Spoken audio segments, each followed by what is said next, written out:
अगर किसी का शौहर, अल्लाह ना करे कोई ऐसा हो, अगर किसी का शौहर किसी गैर औरत के पास जाता, समझ में आ रही है, और वो बीवी परेशान है, दूसरी औरत के पास उसका बैठना उठना, मेरा इशारा समझ गए होगा, गलत हरकतों में है, या किसी की बीवी शादी होने से पहले किसी से बात करती थी, शादी हो गई अब भी वो बात कर रही है, अपने शौहर पे तवज्जो ध्यान नहीं देती है, गलत रास्ते पर है, मेरा इशारा समझ गए होगा।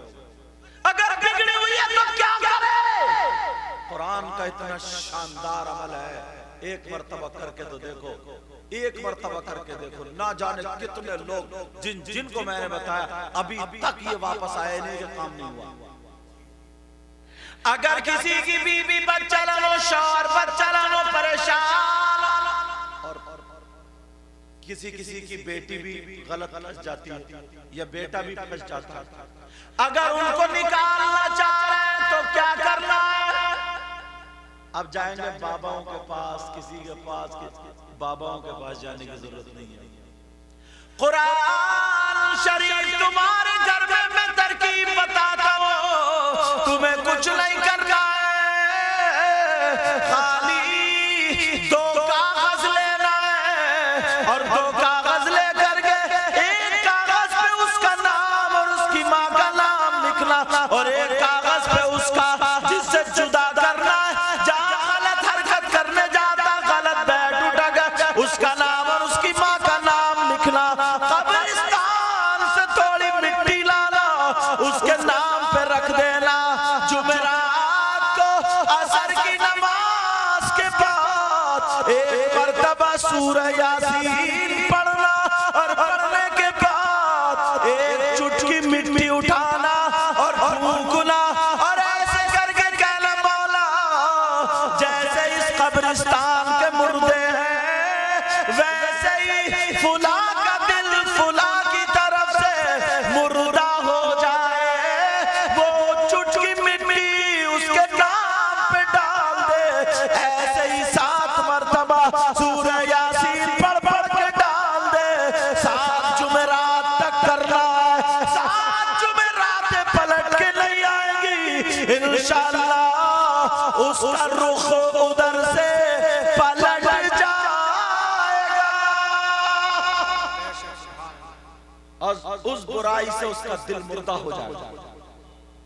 ये इसलिए आजकल तकरीरों में बता रहा हूं मैं, इस चीज की बहुत जरूरत है, बहुत जरूरत है। बहुत सारी शरीफ बच्चियां हैं, शरीफ लड़कियां हैं, और वो लड़कों की आदत ऐसी थी, वो फंस गई, अब अपने बाप की इज्जत की वजह से छोड़ के भी नहीं जा सकती।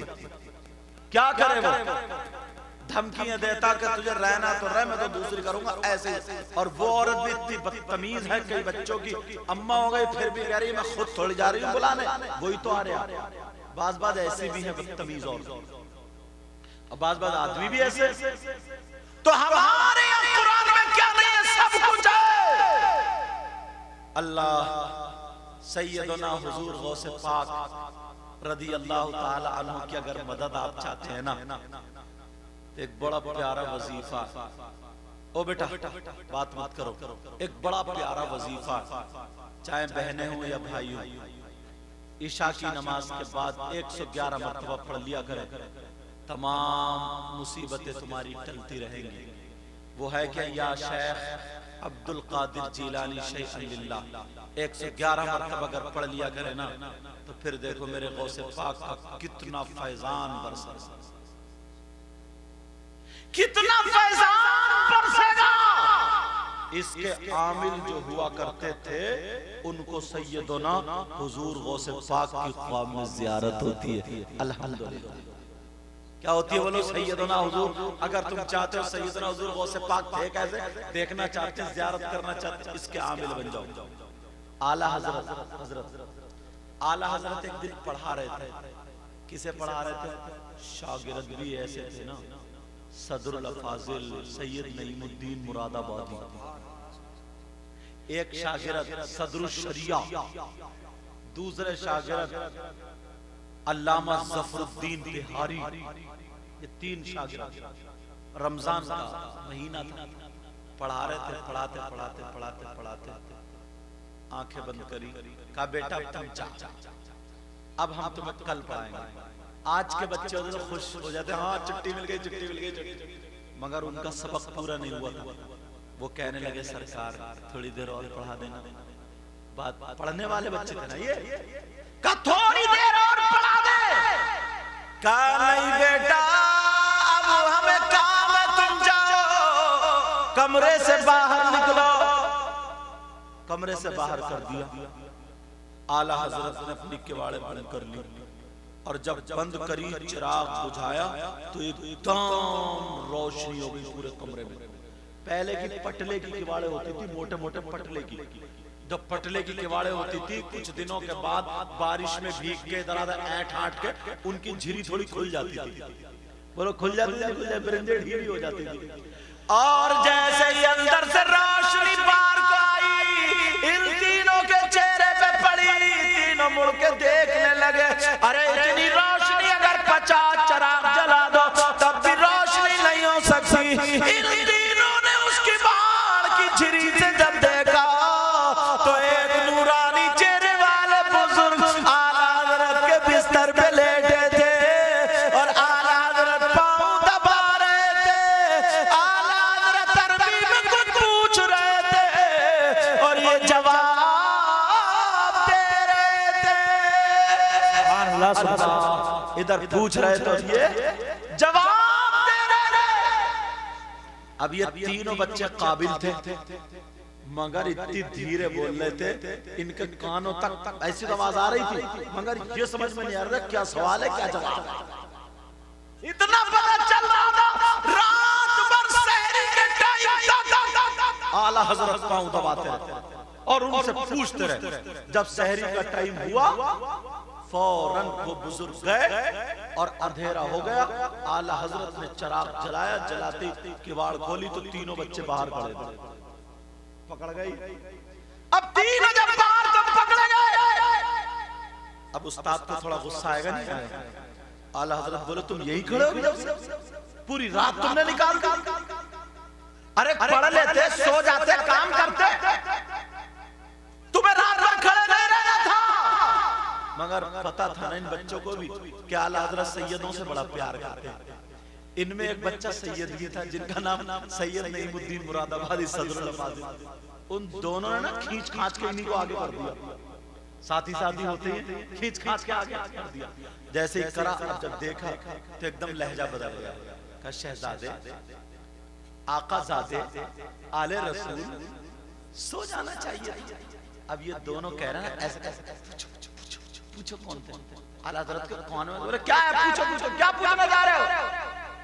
अब तीनों एक जबान होकर के कहने लगे सरकार आपके बिस्तर पे कौन बुजुर्ग थे?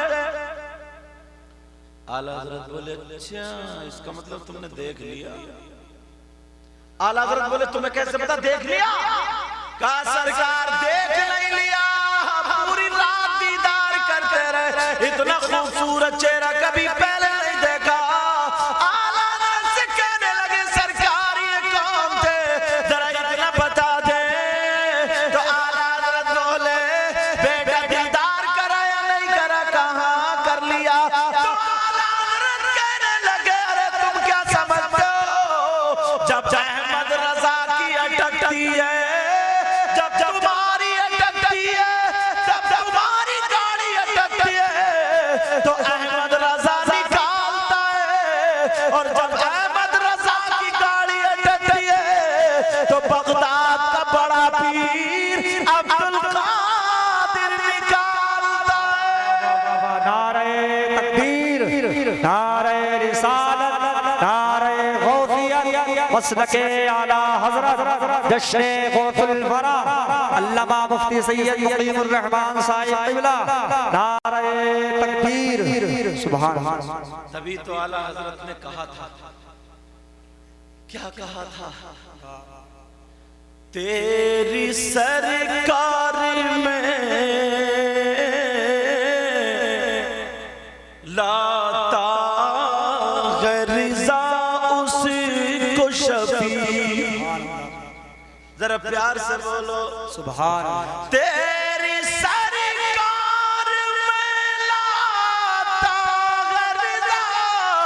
उसी को शफी जो मेरा गौस है और लाड लबे